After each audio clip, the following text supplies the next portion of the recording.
Hello, everyone. Welcome to Page Turners They Were Not, my Star Wars podcast. I'm your host, Brennan Moore. Welcome to another episode of The Guest Awakens on my show. And joining us for the third time is one of my favorite guests, a fellow Star Wars podcaster who needs no introduction. It is the one and only Ken Napzok. Hello, Ken. Mr. Bredamar, I'm happy to be here. Third time. What's the leaderboard like? Who else is on there? Who's been there third times? Well, our good friends Scotty and Jerry from the Bombad cast. Have I been on more than them? That's all I want to know. Have I beat Actually, I them? think they may have been on more than you, but yeah. Yes. Not to burst your bubble. Love All it. right. Well, thank you so much for joining me today, Ken. Pleasure. We have an interesting topic to talk about, which is what I'm calling the generational evolution of Star Wars. I'm trying to think of how to word this, but basically of Star Wars analysis. Yeah. Okay. And the So, yeah. idea that every generation, now that there have been multiple generations to experience the Star Wars saga, the way we analyze it, the way we look at it, has changed because each generation that comes brings its own point of view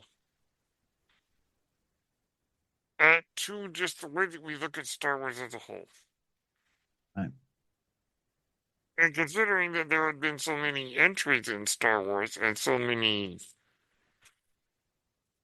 entry points for each generation of fans, Mm-hmm.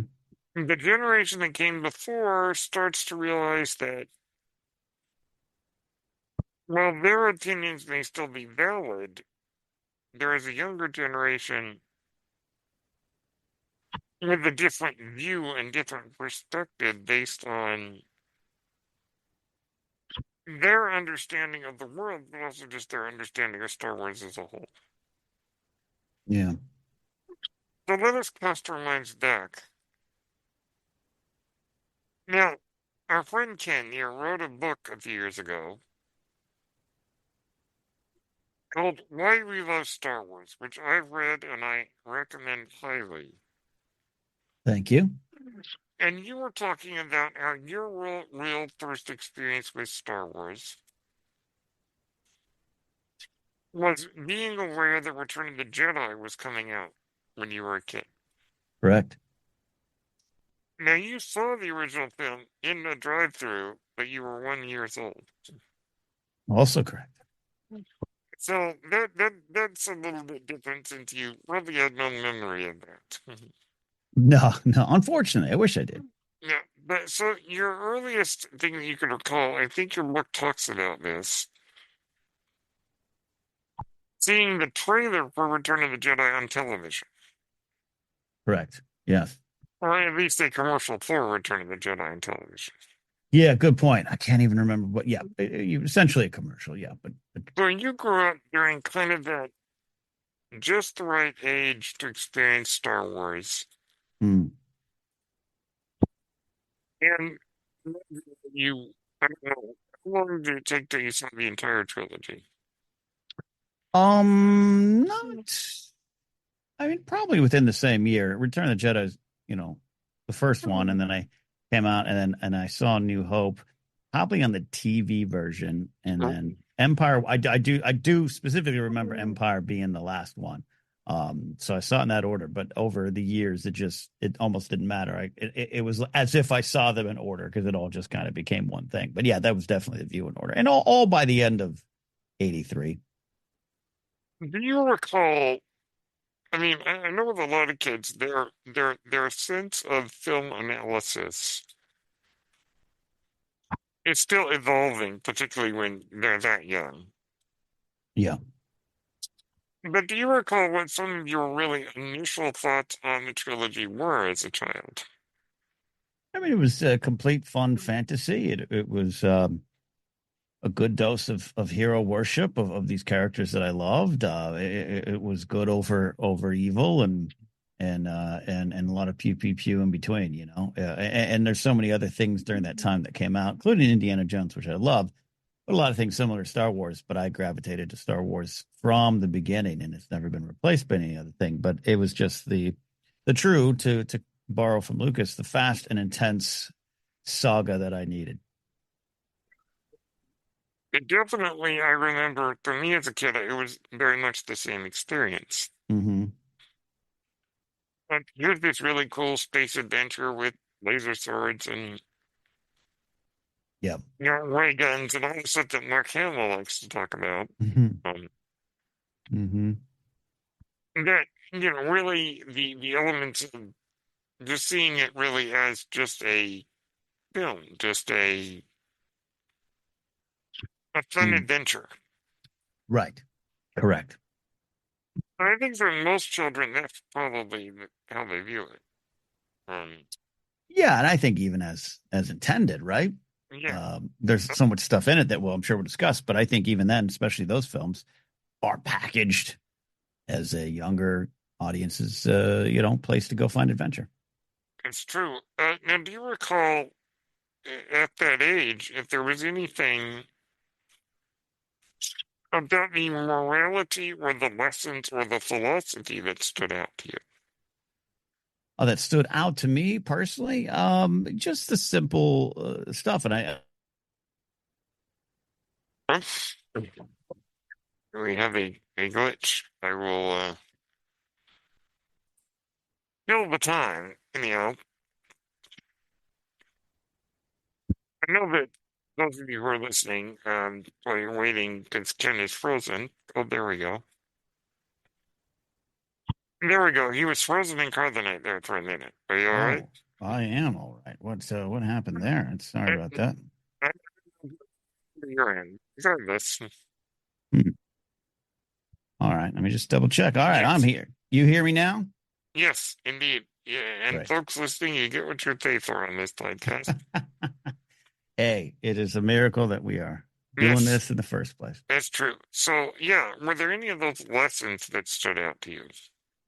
Um, no, I mean they were all the simple ones on the surface, right? All the things that were supposed to be there. So it's the good over evil, but it's the what it means to be good and to go out and do the right thing. I think I wasn't focused on the nuanced and the detailed parts of Luke's journey and all that kind of stuff. I think I not misinterpret's not the right word, but it's a hero's journey. But Luke, as we know now, goes out to become a great warrior and learns that that's not what he should be doing, and all the stuff that we see in Return of the Jedi and the sacrifice that is the saving of the day. But I think as a kid, I just saw it as a hero's warrior journey. So I took all the lessons from that, but also I loved Han Solo and a lot of lessons in Han, especially at that time, to not turn your back on your friends. Go help. Good thing you mentioned Han Solo because just the other day you did a great episode with our friend Alden Diaz. That's right. Han Solo is why we love Star Wars over on ForceCenter. Yeah, absolutely. And that Yeah, was which was a great fascinating. episode, by the way. Thank you, my friend. And Thank you. certainly, my perspective on Han Solo has changed, as just I'm sure yours did. Totally. But it's on the surface, Han is, you know, Hmm. the devil may care, Yeah, scoundrel. indeed. When you actually peel it back, there's a lot of layers to him that maybe were not Mm, or are not readily apparent to those who maybe only see him on the surface. yeah, totally. Yeah, which is part of the ongoing analysis one usually does with this franchise. If you love it, if you just see it and you like it and you enjoy it, and maybe you see it a few times and get a Star Wars shirt at Target or something, you're still a Star Wars fan. But for those of us that swim around in it daily, I think a character like Han continues to reward you on further examination if you're willing to learn from him, you know. And I imagine that most kids, Han is the character that they identify, or at least that they It want to be Yeah, on the surface. yeah. Try to go through my brain. Han versus Luke, it definitely existed. I didn't love Luke as much as a kid, and he almost was like the more boring one, which is silly to think now he's not. Mhm. But yeah, I was such a Han kid, so maybe my memory is colored through those glasses. But yeah, it's still pretty funny to find the Han versus Luke kids all grown up. Indeed. And then we should talk really quick about going back a little bit of Yeah. the generation just before you, and that would be the kids that would have seen Mm, A New Hope in the theater, probably around, I don't know, maybe 10 years old or so. hmm And their perspective is very interesting because to that generation, sort of depending on their age, you saw hmm Return of the Jedi at just the right time. Yeah, yeah. Someone who might have been a teenager in those years, that I know that is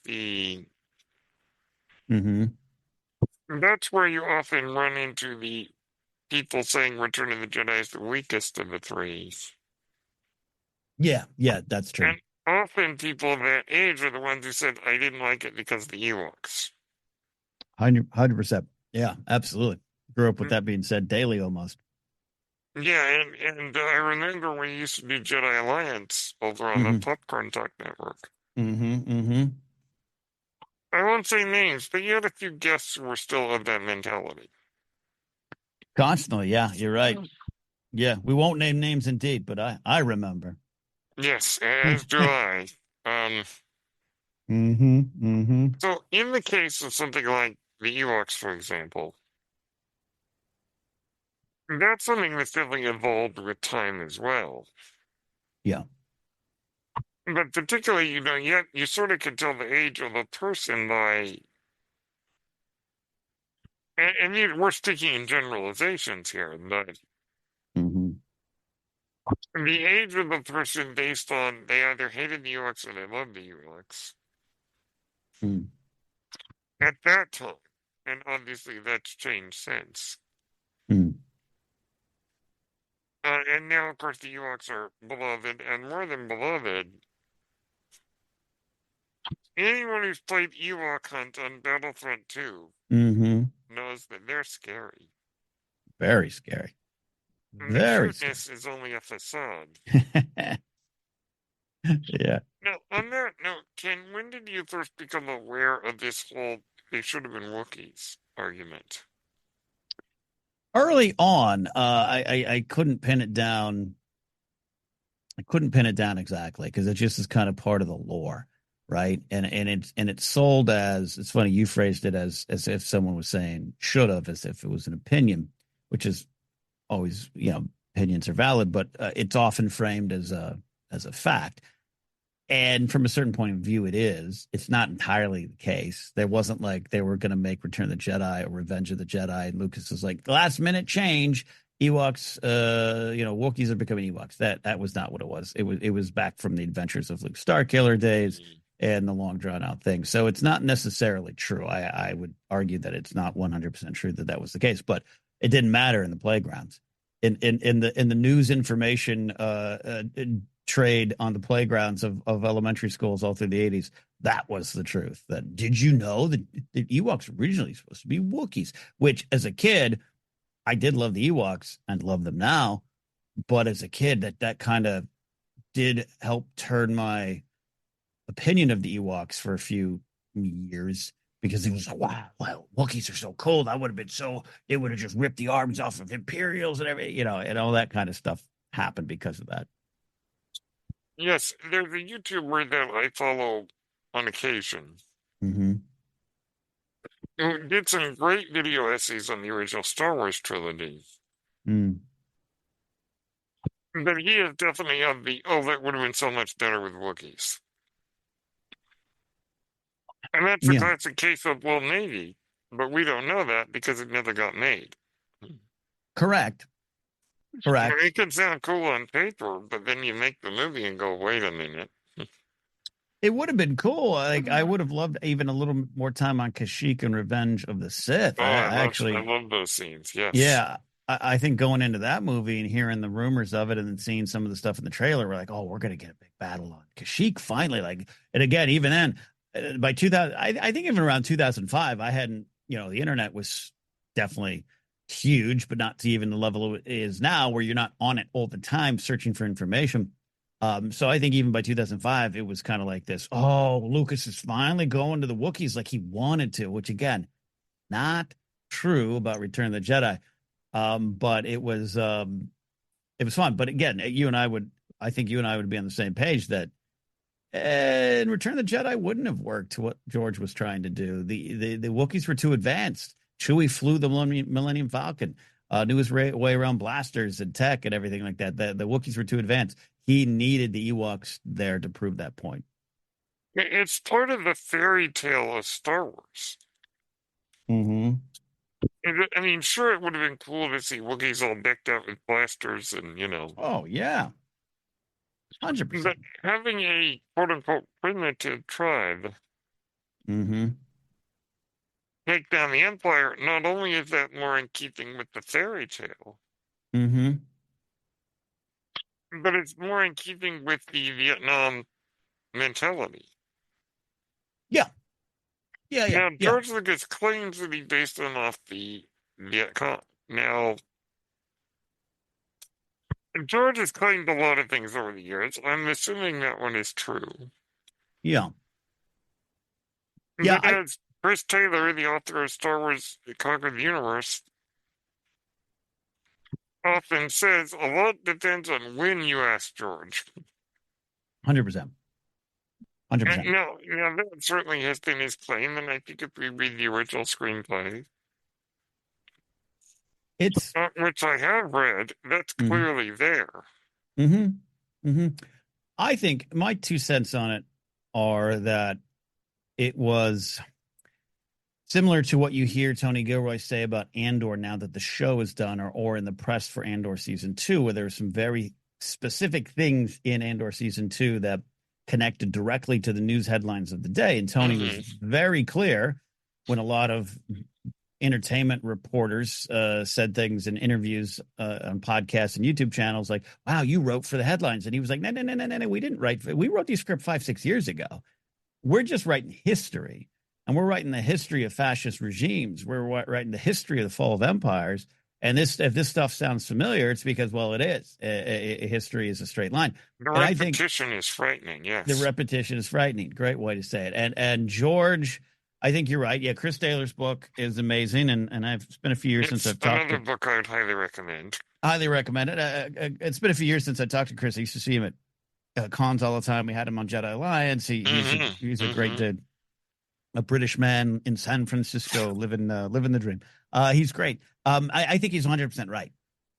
Where George's answer often depends on the time, the year, the mood, and I think without a doubt he was writing history, and the Ewoks represented a lot of things. The rebels absolutely represented a resistance. Palpatine is definitely Nixon in his administration.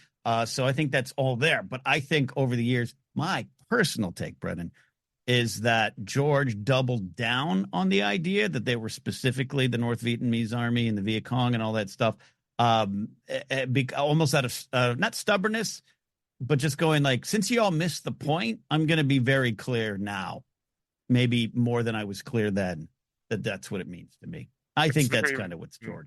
very well said. Yeah, no, I agree. Um, and it is interesting. We talk about Andor, and we'll come to Andor in a minute, but Mm-hmm.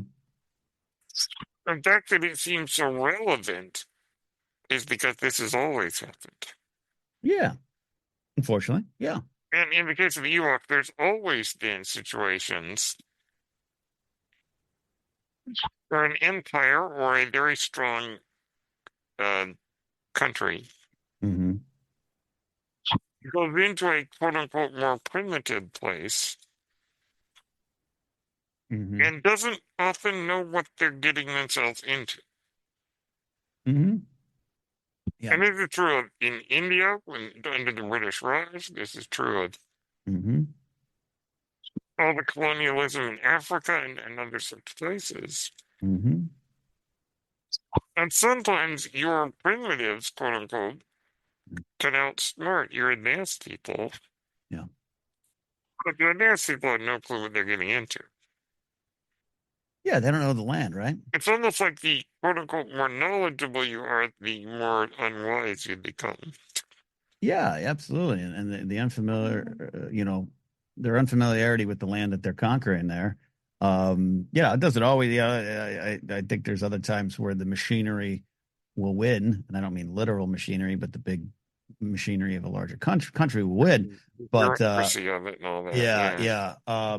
But even in our own revolution, I think the redcoats lining up to fight, and we're fighting in a slightly different way. All that We're kind of hiding stuff. in the trees and we're, Yeah, and working with indigenous people at the time too. So before then we took it all from them. But yeah, yeah, yeah. But I think there's a lot of truth to that, and without a doubt, that's what's going on Endor. exactly. And I think the Ewoks are just one example of the age that you were, like the generation that saw that movie in theaters, Mm-hmm. or the two generations that saw it in theaters, were going to have different reactions Mm-hmm. based on the age they were when they came to it. And it's part of our larger discussion here of the generational changes or evolution we see to Star Wars. Mm-hmm. Mm-hmm. Now, I was born in 1985, so I grew up as a young kid Mm. in the era when the only Star Wars really were obviously you had the three original films, you had those original Marvel comics, you Mm-hmm. had a couple Mm-hmm. of books of Han Solo and Lando Calrissian, Right. and then you had the Star Wars role playing game. Right. Right. That was essentially all that there was, and I know that for me as a kid, oh, sorry, lest we forget the Ewok adventure movies. Oh no, yeah, Battle for Endor, Caravan of Courage. You And the can't. Star Wars Holiday Special was out there too, but I didn't see that Yeah, until much later. and the Droids cartoon and the Ewoks cartoon. Yeah, you're right. And I know that our friend Jenna Orlando, of course, can recite the Ewoks cartoon theme from memory. Mm-hmm. Mm-hmm. But for my generation, really growing up, the only exposure I had was the original trilogy on VHS Mm. and the Fox CBS home collector's versions. Right, right, right. If you recall the opening of that one, um, they, Kind of. you know, we now present what is it, a CBS Fox collector's preview. Yeah, that's right. That's right. Good, good, good, And the good memory. trailer for the first From Star Wars to Jedi documentary, Which is great. I love that which is documentary. great, yes. And so that's what I grew up with. And Mm-hmm. my first exposure to the original trilogy was seeing the films on VHS. Though Empire was taped off of television, Mm. with the last 5 minutes missing with long commercial breaks. I know that pain. And I have to Yeah, admit, that was actually my least favorite of the three, but now it's my most favorite of the three. sure. Same, same, same, same. Which, yet again, is part of that generational evolution, I think. Mm-hmm. Mm-hmm. It's the older I got, the more I went, wait a minute, this is really good. Um, so that's the Star Wars I grew up with. And then, of course, when I was. The year I turned 6 is when Din Zahn released Heir to the Empire. Oh yeah, yeah, And, absolutely. of course, the Dark Empire comics began. And that was really the kickoff to all those great years of Star Wars novels Mm-hmm. and comics of the 90s, which was yet again might seem a small deal to the rest of the world, but was a big deal for Star Wars fans. Oh, absolutely. And then, of course, all the great video games that came in around that time as well. Mm, mm. But that was the era that I grew up in. I grew up in sort of what we like to call the lost generation, or what I like to call the lost generation, which is the generation of we didn't know that there would be more Star Wars movies. No, absolutely not. No, yeah. We thought it was over. Then they were asking like, episode 4, where's 1, 2, and 3? Yeah. Yeah. I'm sure every kid probably asked that question. Oh my God. It was hot goss. We were all waiting and there'd be stories. Well, my friend has a cousin who knew this and then says that they wrote all the screenplays for it. Oh God, we used to talk about it all the time. Yeah, and so that's the generation that I grew up in, and I was, let me think. Mm, It was the year I turned 12 when they re-released the original trilogy, hmm and I saw all of them in the theater, so I am one person who has seen all 12 theatrical Star Wars films in the theater. And Lovely. there's not many people who can say that. I'm sure you did as well. Other than I did not see Clone Wars in Okay. theaters. Yeah, I went to that, and we'll come to that in a minute. That's a whole other. Yeah. So we get the re-release in 1997, and it's round about this time that the world starts to hear, oh, they're making more Star Wars movies. Mm, But up to that point, certainly George mentioned it in 1988. hmm But, I guess nobody caught wind of that. And then I think you mentioned it again, like on Oprah in like 1994. Yes, and there was magazines that were coming out with speculation on it. Yep. But the average person, meaning myself, was not aware until probably 1997. Yeah, that would be right. And the Phantom Menace came out the year I turned 13. No, Mm-hmm. 14. Let me do the math. There you go. So I would not consider myself a prequel kid in the sense of I was just on the edge of maybe being too old to experience Mm, the wonder of the prequels that some of our other friends have gotten to experience. right. Like a Scotty J. Rowe. Yes, but I was young enough, just young enough, that the nostalgic attachment I had to that movie is actually pretty strong. Um, Mm-hmm. Right. but almost just on the edge of being too old. And the other problem was, like a lot of people my age, I ended up being rather impressionable. Mm-hmm. So when all of these people were out there saying the prequels suck, Yeah. I unfortunately ended up absorbing a lot of that. Now Mm-hmm. I still take some issues with the prequel trilogy. Sure. I still think the romantic dialogue in Attack of the Clones is terrible. Yeah. And I certainly have a few things here and there where I'm like, I didn't like that. Correct. And Same. it doesn't feel like those come from an area of being too impressionable. Mm, Those are just criticisms that I legitimately have. right.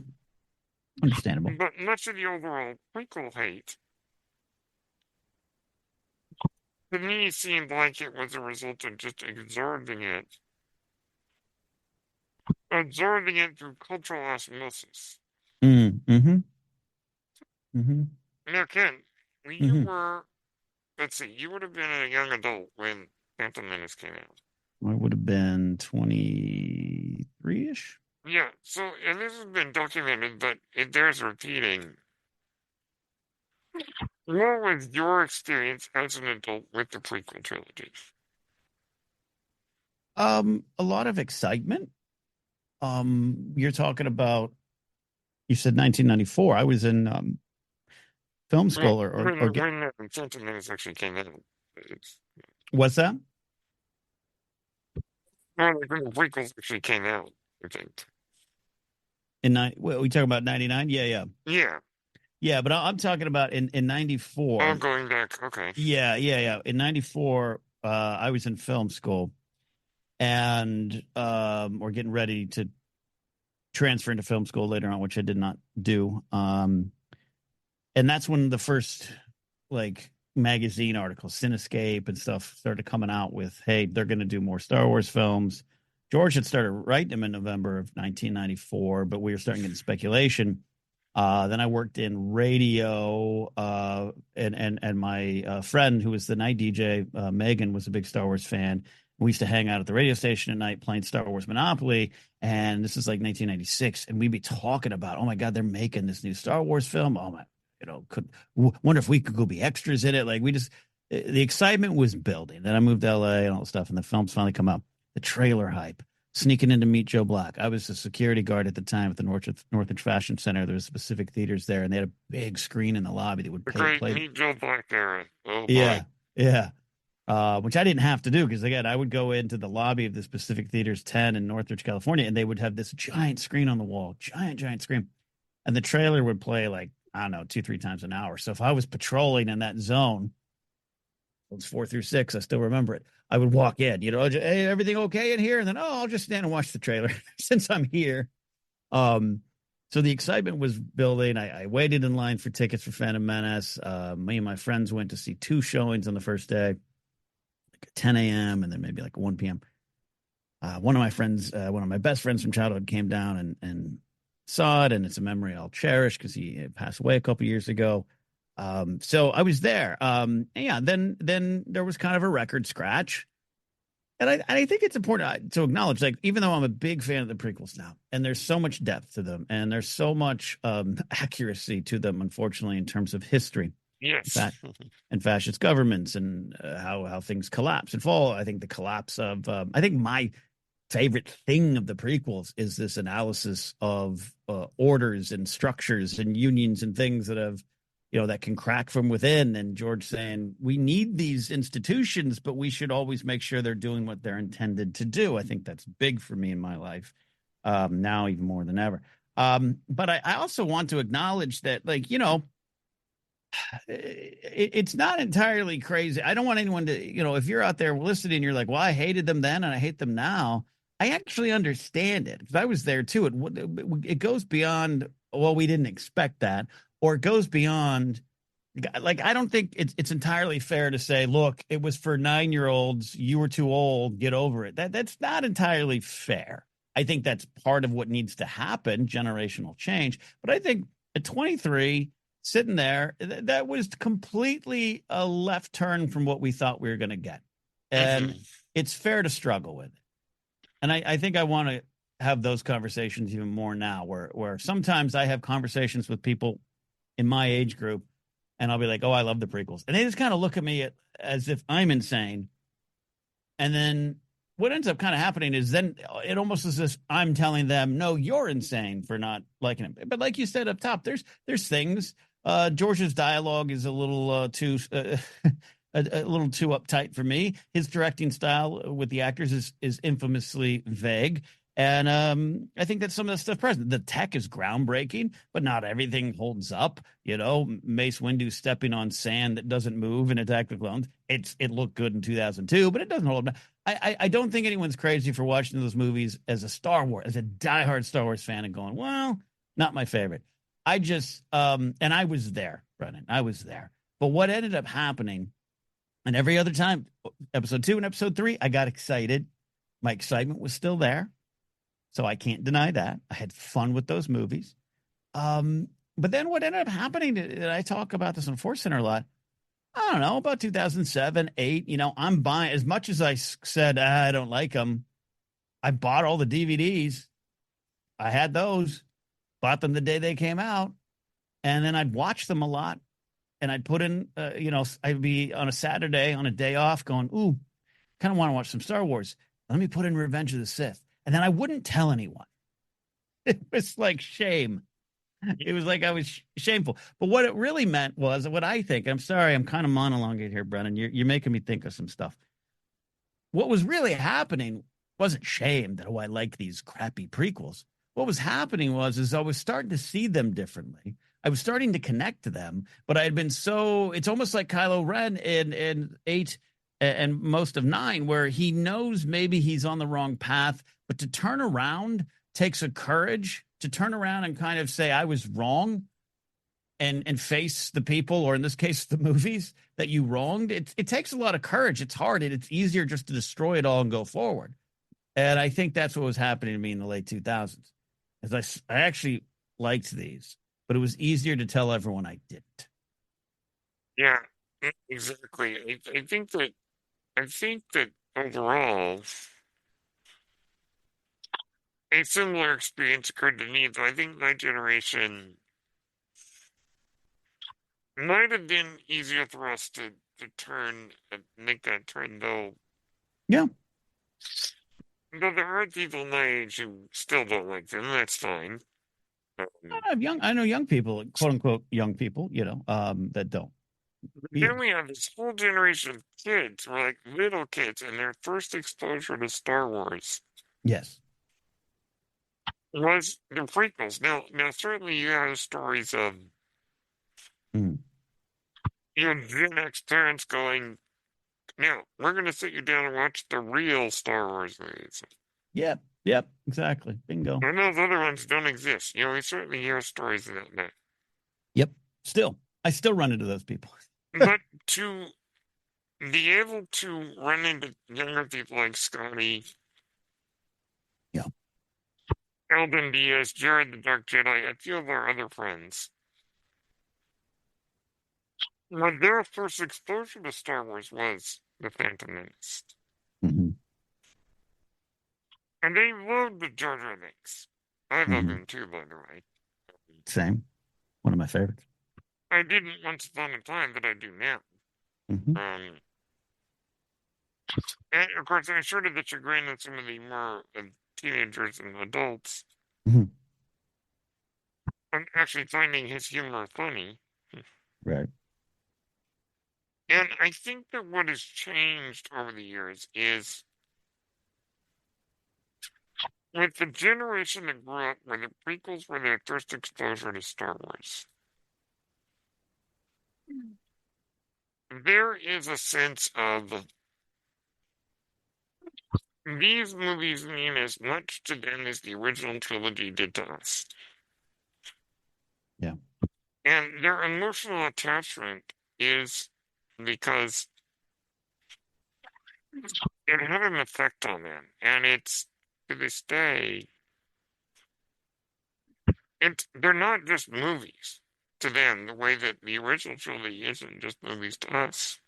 Yeah. It means so much more to them, and the emotional connection that they have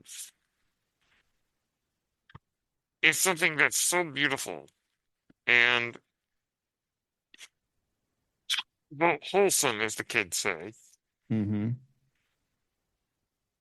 And just looking at it now, looking at Ahmed Best being up there on the stage at Celebration, Right. seeing Hayden Christensen come on stage and everyone loses their mind, Hmm. Hmm. seeing all this prequel love, back when people like Ahmed Best and Hayden Christensen and Jake Lloyd got a real, Hmm. what do we say, a real bum rap at the Yeah. time, Yeah. Nice way, right? that are able to come back and be so embraced. Yeah. It's so beautiful because you realize, and George Lucas said this at the panel at uh, Comic Con. If you have an emotional attachment to it, it's art. Right. And that's exactly what we're seeing with this generation. Right. And then, of course, we get people who are even younger than that, like our friend Eli, growing up in the Clone Wars era, growing up in the post prequel era, Right. with the Clone Wars in that era, and I remember my sister, who is 14 years younger than me, Mm. was 8 when the Clone Wars movie came out. Right. I did not want to go see it. She made me go with her. Mhm. And unfortunately, like a few people my age and older, I had the initial experience of this is horrible. I hate this. I'm never watching this again. Right. Well, around 2012, when Clone Wars was canceled, and they put it all on with season 6 on Netflix. Right. I went, you know what? Let me give this a try. I went back and watched all of it and went, you know what? I can't believe I missed out on this. Hmm. Hmm. Did you have a similar experience as that? Yeah. I didn't see it in the theaters. It wasn't necessarily because I didn't want to or thought Star Wars was dead or anything like that. I remember seeing things for it. I remember seeing what is now my first glimpse of Dave Filoni talking about the battle on Christophsis and Teth, and thinking, oh, some of that stuff looks cool. Like, so I wasn't like opposed to it. I just at the time a lot was going on in my life. I was working as a security director. That was kind of at times a 24-hour day job. I mean, in a relationship with someone who at the time wasn't a Star Wars fan, later became one. I didn't. It wasn't on my radar screen to even go see it, and I was kind of confused, to be honest. I was like, I thought Star Wars was gone, like not dead, like in the YouTube a hole kind of way. I just thought More, like, more just in the sense that is there any more to tell? yeah, just I was like, wait, I thought we did the 6 movies. There was always a little rumor of the live action TV show, that was out there. Rumor, I mean, Rick and George would talk about it. But yeah, you got it. Yeah, you know what I mean? Like I just remember thinking, oh, we still got more Star Wars, and then I just didn't see it. So then it was later on that I got recommended. I forget when the Clone Wars show launched, and I'm talking the Tartakovsky ones. I enjoyed those at the time. But when the Clone Wars one the series launched, um, Yeah. My friend Christian told me to, hey, I think you really like it, and I did, and the Malevolence arc Mm-hmm. really pulled me in, and I was on board. And then years later, went back and reviewed the movie or saw the movie and was at home and was like, okay, yeah, some of this works. I don't like a lot of it. And you got Zero the Hutt and Rada and all those things. And again, I don't think you're crazy for looking at those things and going, what's this about? Yeah. Now I love them. I love Rada. And with ForceCenter going back and doing the Clone Wars report, I love that movie. I think that movie's got a lot of important themes and stuff going on in there. And that's changed. But I want to be like I wasn't like opposed to seeing it. I just didn't. Yeah, and I remember, here's our first appearance of Ahsoka Tano. Mm-hmm. And how many people of a certain age went, Anakin didn't have a pen on? Right. Including Dave Even Filoni. Dave Filoni said Yes, that to sorry. George Lucas. I stepped on your point, but yes, yes.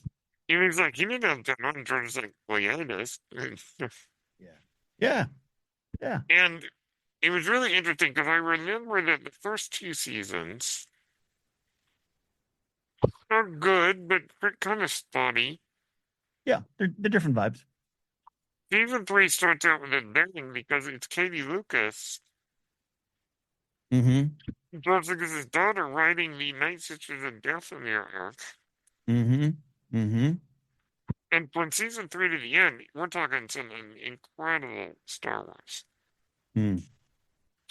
And yet again, season 1 and 2 have really good stuff too, but maybe a bit spotty for me at least.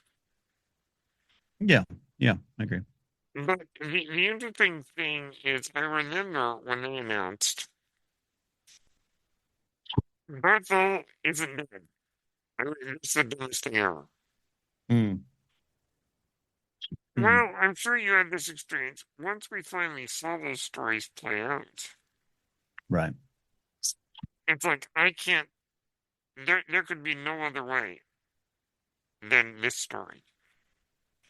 Mm, in the sense of like I wouldn't have it any other way. mm-hmm, And our good buddy, of course, Sam Witwer, doing such an incredible job. mm-hmm. And the incredible characters they introduced, including Ahsoka and Yeah. Slash Ventress and many others.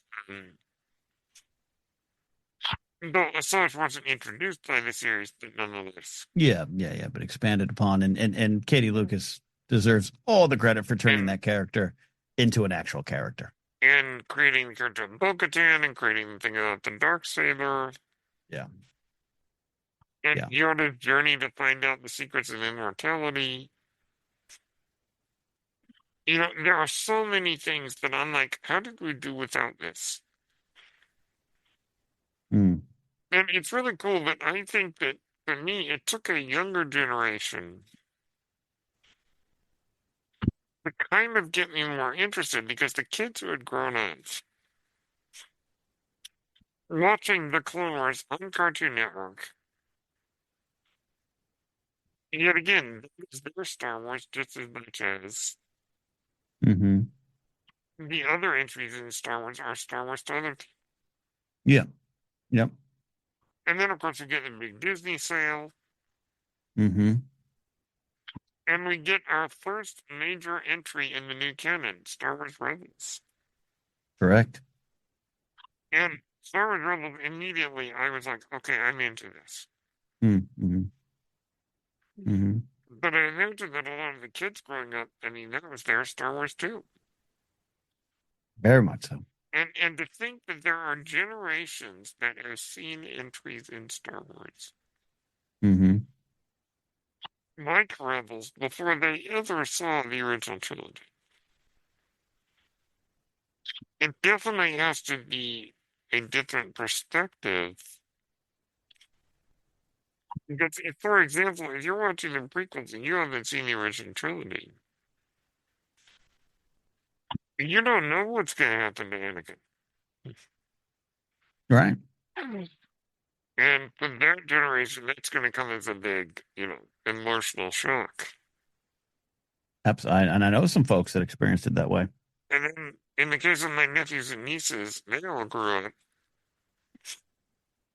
in the sequel trilogy generation. Right. And that's another generation, and give it about 10 years, you're probably going to have a whole generation telling some of us older people, hey, don't you badmouth my Star Wars. Mm-hmm. Oh yeah. If not seen it already. And to me, it's so refreshing to know that Mm-hmm. because I think that it's not that anyone is wrong for not liking certain entries. It's just that I think we cannot afford to be so possessive Mm-hmm. that we start to go, it's the original trilogy or nothing. Yeah. Or it's the original six or nothing. Yeah. And that I think is what the lesson is. Mm-hmm. How do you feel about that sense of possession that sometimes exists? It's understandable. I think we all have those kind of things in our lives. They pop up during different things, different. I'm a big sports fan. I'm a baseball fan more than anything. And the game's gone through a lot of changes. The game has always gone through a lot of changes. And there was times along my journey as a baseball fan where I was like, this isn't the baseball I watched as growing up. Bah, you know. And so I had to change my mind about that, not be possessed, as you so wonderfully said, to what I had grown up with. Because if baseball didn't change, there'd still be a color barrier, and guys would be playing with baseball bats the size of tree trunks and no glove. Like, it needs to change. Hmm. It needs to change. Star Wars always needs to change. It needs to, be that mix of old and new, as we say on ForceCenter a lot.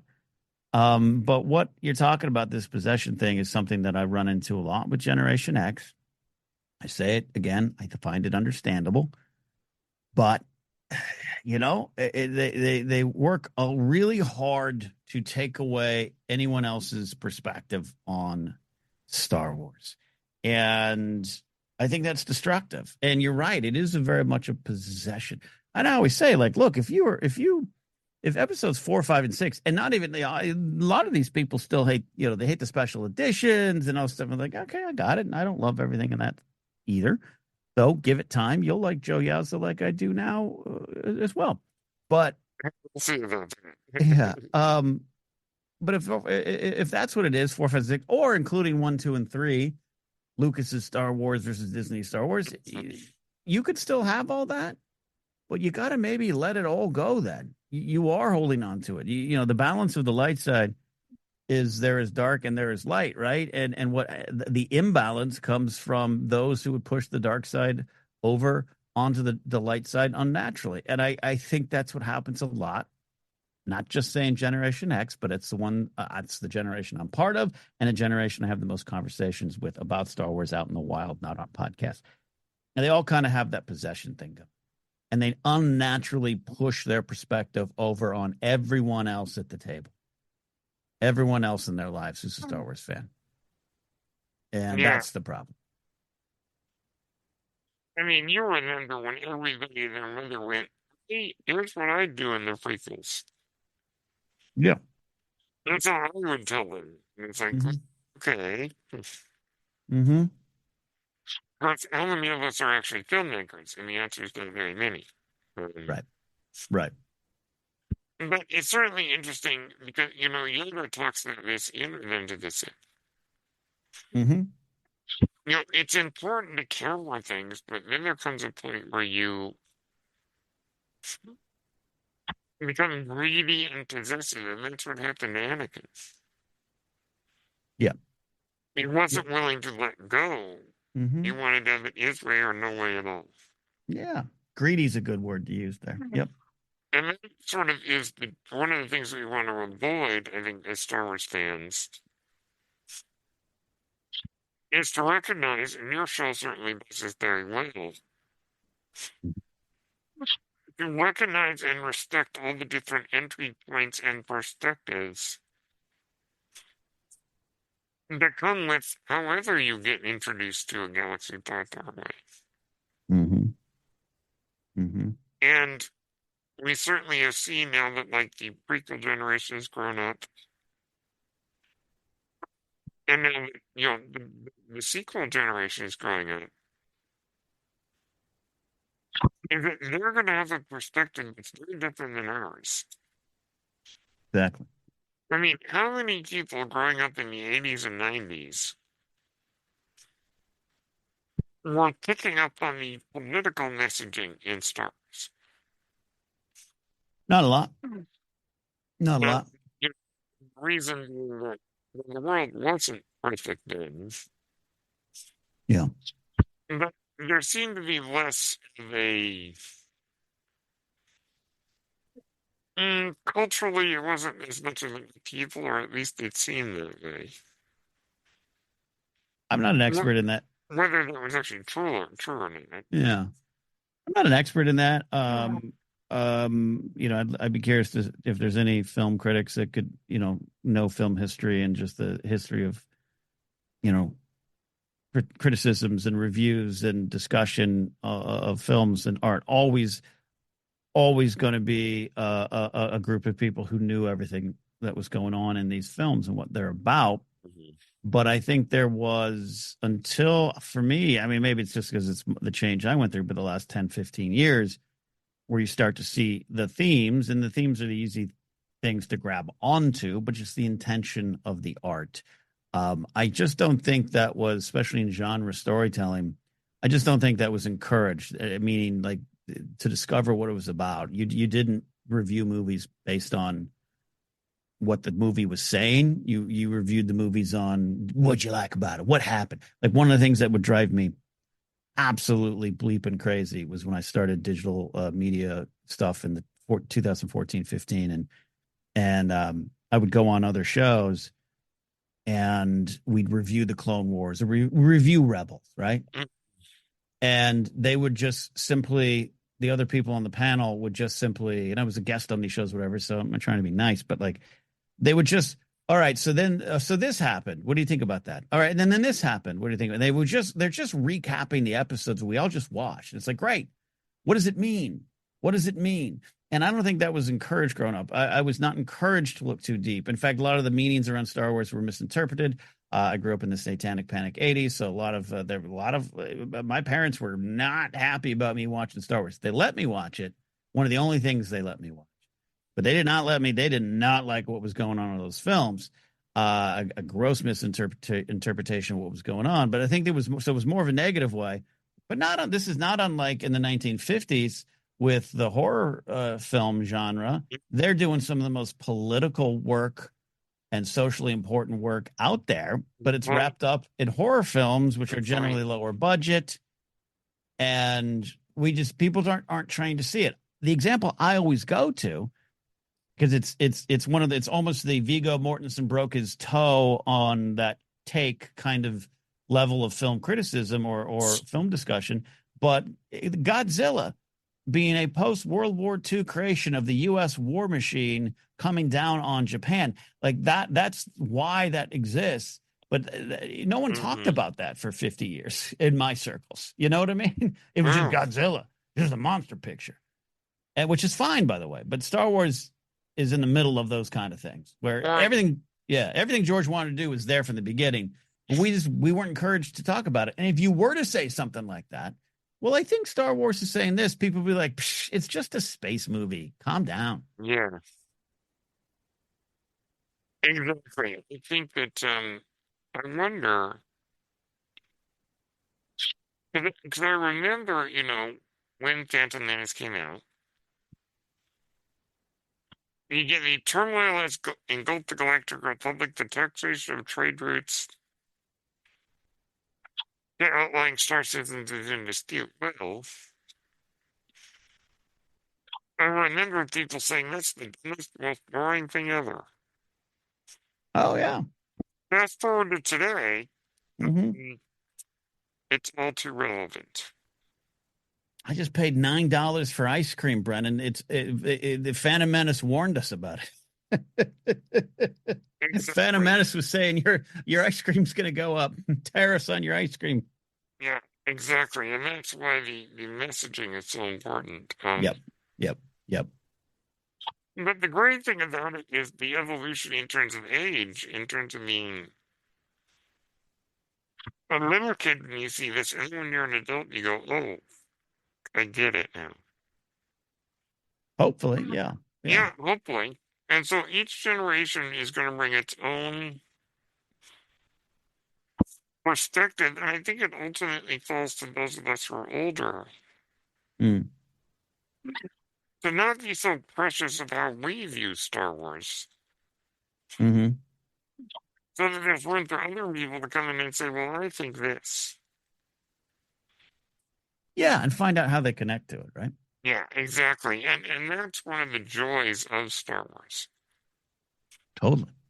or of any long-running franchise, is the ability of Hmm. new generations to jump in and bring their own perspectives on Absolutely. it, which will hopefully lead to us older folks evolving. Hmm. It'd be nice. All right, Ken. So as we leave, Yeah. what is one of the moments in maybe the last few years of Star Wars that has emotionally impacted you the hardest? That's a great question, man. Definitely a lot of stuff in the Obi-Wan Kenobi series. Speaking Mm, of perspectives, a middle-aged man trying to reconnect to his purpose is pretty powerful. So there's some moments in there, and I wrote a little essay that's on ForceCenter about generational change with Bail Organa and Leia Organa and little Leia in that scene and the power of generational change. It's one of my favorite scenes in Star Wars. Recently, was really moved by Skeleton Crew. Just did a rewatch of Skeleton Crew. And what's interesting is there's a lot of things to be moved by in terms of the kids. mhm. But I found myself, again, perspective. and who I am and my age and everything. I looking at Jod and Noah, and I'm really affected by his end in that series, which I won't spoil for anyone who hasn't seen. And it's an end with an ellipses, not a period, and it's just the most heartbreaking. He couldn't get out of the cycle that he was in, kind of energy Good that got point. it. It got me the other day, you know, with Wim calling to him on the elevator. Jod, even after everything, Wim's like, Jod, come with us. You still have a place with us. Yeah. And he doesn't, and Yeah, it gets me, it So that kind of does. stuff. That kind of stuff. Yeah, I mean, for me, I think the most recently, not emotionally affected, in terms of not like tears, but the fact that our villains in Endor season two Mm-hmm. met the perfect fate that they deserved. Right. If you go back to their character introductions in season one, particularly with Major Partagas, Mm-hmm. his end was set up so beautifully from the very first scene we saw him. Mm-hmm. Dedra, same thing. Cyril, same thing. Yeah. Immediately, we saw that, and so when their story ends, I went, that is exactly where they should end up. Totally. And Totally. so that's an example of an, an emotional sense of I guess, this is what you get when you're trapped in that cycle. Totally. And that is one of the many, many lessons we can take on Star Wars is if you're trapped in a bad cycle, it's just going to keep going and going Mm. until you're done and you're all alone. Mm-hmm. Mm-hmm. You're stuck in a prison of your own making. Right. And so, yeah, to me, that's been one of the most effective things lately. But absolutely, Skeleton Crew has so many good ones too. And Mm-hmm. speaking of generations, as we saw with Jennifer Landon, Mm-hmm. getting to show her two girls, Skeleton Crew, Right. being some of their earliest exposure to Star Wars. Absolutely. They love it. And we'll see what they have to say about it in 20, 15 years or so. Mm-hmm. Mm-hmm. Mm-hmm. Well, Absolutely. Ken, I cannot thank you enough for joining me today. Love it. Um, I just love talking about how our understanding of Star Wars changes. Yeah, it does. And certainly now that I'm about to turn 40, I can identify with old Luke a little bit more. Absolutely. Age will change it. Yeah, but it's amazing what Star Wars that it's able. All the great works of art are those things that have aged very well Mm-hmm. and continue to age well, and Star Wars is one of them. Indeed. All right, Ken, where can everyone find you? Hey, just find me on social media, Ken Napzok, Instagram, TikTok, Blue Sky. You can listen to us over on ForceCenter to dive in deep and celebrate Star Wars over there. And live every week on my YouTube channel with the Blathering Live, which you're a part of that community and a very cherished and valued caller into the radio show that show is. So thank you, buddy. Thank you. Yes, I'm very glad to be part of your community, and I recommend it to everyone. Thank you. We talk about everything. Everything. Maybe too much, but we talk about it all. Indeed, we do. All right. So, everyone, please go give Ken a follow. If you're not listening to Force Center, what are you doing with yourself? And it's always a pleasure to have you on the show, sir. Pleasure to be here, Fred. All right, everyone. Thank you for tuning in to this episode of The Guest Awakens. Your host, Brendan Martin, as you're hearing is the ventilator. Thank you for tuning in to Page Turners They Were Not, my Star Wars podcast. May the Force be with you.